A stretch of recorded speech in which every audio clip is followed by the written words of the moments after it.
देखिए बोगनवेलिया दोस्तों बिल्कुल ही इस सीजन में डल हो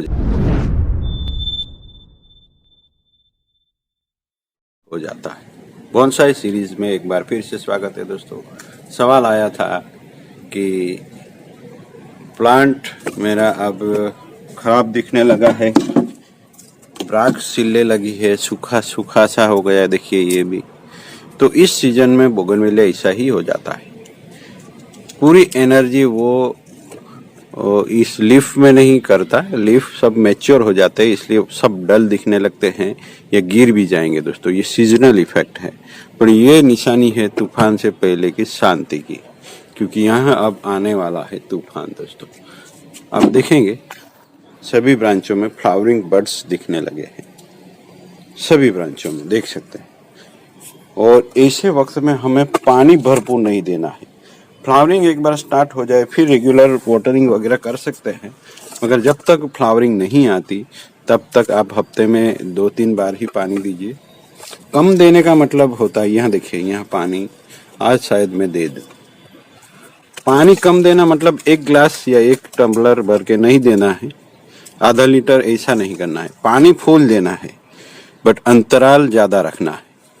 3-4 दिन के बाद फिर से उतना ही पानी दे, उसे देने कहते हैं पानी कम देना दोस्तों।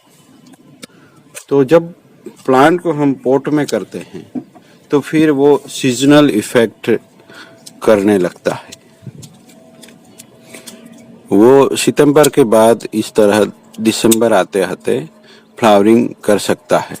तो उसको हम एनकरेज करने के लिए क्या कर सकते हैं, तो उसको हम अगर डिफोलिएशन कर देते हैं, चाहो तो मैं तो कर ही देता हूँ, और फंगीसाइड तो नहीं मगर जो एपीहाइड के लिए नीम ऑयल वगैरह स्प्रे भी करते रहे, क्योंकि जैसे ही न्यू ग्रोथ होगा फ्लावरिंग बर्ड्स में भी आप देख सकते हैं यहाँ भी लगने लगा है। जो ब्लैक कीड़े होते हैं वो भी अटैक करते हैं। तो पहले से ही आपको नीम ऑयल का भी छिड़काव कर देना है। कुछ दिन वेट नहीं करना है किसी जम्स के आने का, उससे पहले ही प्रिकॉशन के तौर पे आपको कुछ इस तरह स्प्रे करते रहना है। तो इस तरह आप डिफोलिएशन कर दीजिएगा, तब आप पूरा मजा ले पाएंगे इस प्लांट का। जैसे डिफोलिएशन करता है कुछ ही दिनों में ये फ्लावरिंग से भर जाएगा दोस्तों। पानी ही ध्यान से देना है इस प्लांट को बस।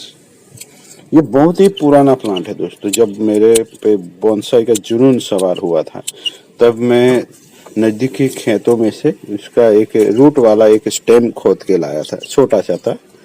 फिर उसको टूटे हुए मटके में लगा दिया था मैंने, लगा रहा। फिर सोचा चलिए उसको रूट ओवर रोक बनाते हैं, तो फिर एक रोक के साथ प्लास्टिक से लपेटा और गार्डन में गाड़ दिया था मैंने।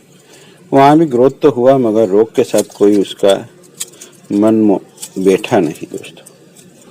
फिर मैंने उसको लगा दिया, वहां से निकाल के थोड़ा ग्रोथ अच्छा दिखा मुझे, तो एक फ्रिज की ट्रे मिली थी उसी में लगा के फिर से दबा दिया गार्डन एरिया में ही।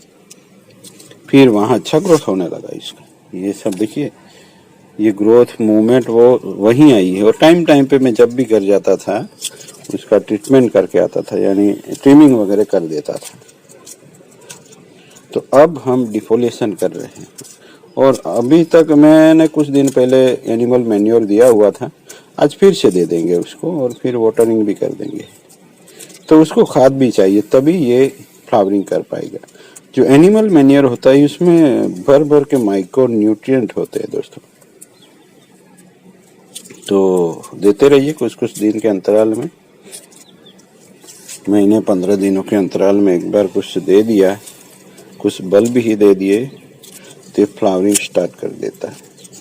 और मैंने ज़्यादा ध्यान नहीं दिया, नहीं तो अब तक इसमें फ्लावरिंग से भर जाना चाहिए। तो वाटरिंग ज़्यादा करते हैं तो फ्लावरिंग कम होगी या होगी ही नहीं, सीजन के मुताबिक कुछ हो सकती है। तो यहाँ मैं कर रहा हूँ डिफोलिएशन दोस्तों। तो प्लांट का लुक ऐसा, कई सारे ऐसे प्लांट है जिसमें इस तरह का डल लुक मिलेगा आप लोगों को, क्योंकि सीजन में जो पत्ते बड़े हो गए हैं या मैच्योर हो गए वो सब निकलते हैं और टाइम से नए पत्ते नहीं निकल पाते। इसलिए प्लांट का लुक बहुत ही डल हो जाता है। कोई कोई तो ब्राक भी बदलने लगता है, जैसे कि इसमें भी कुछ कहीं कहीं से ब्राक निकल रही है प्लांट की, ये सब छिलने लगता है। अगर स्टेम सही है तो फिर सब सही है। गूगल में भी ऐसा ही एक कमेंट आया था रजाक आबिदी जी का कि मेरा गूगल प्लांट में सब पत्ते गिरने लगे। तो गूगल भी डोरमसी में जाता है दोस्तों, शीत निंद्रा का वक्त होता है। बट फ्लावरिंग प्लांट है वो शीत निंद्रा के वक्त ये सो नहीं जाते, फ्लावरिंग करते हैं। तो इस वक्त हम प्लांट को क्लीन कर रहे हैं, जो भी सूखी हुई स्टेम है वगैरह।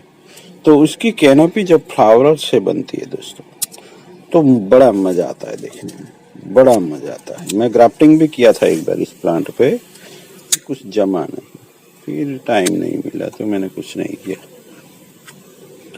तो ये मेरा अच्छा भला पुराना प्लांट है दोस्तों, और ऐसी ब्रांचिंग बोगनवेलिया में दिखना बहुत मुश्किल है, बनानी ही मुश्किल है।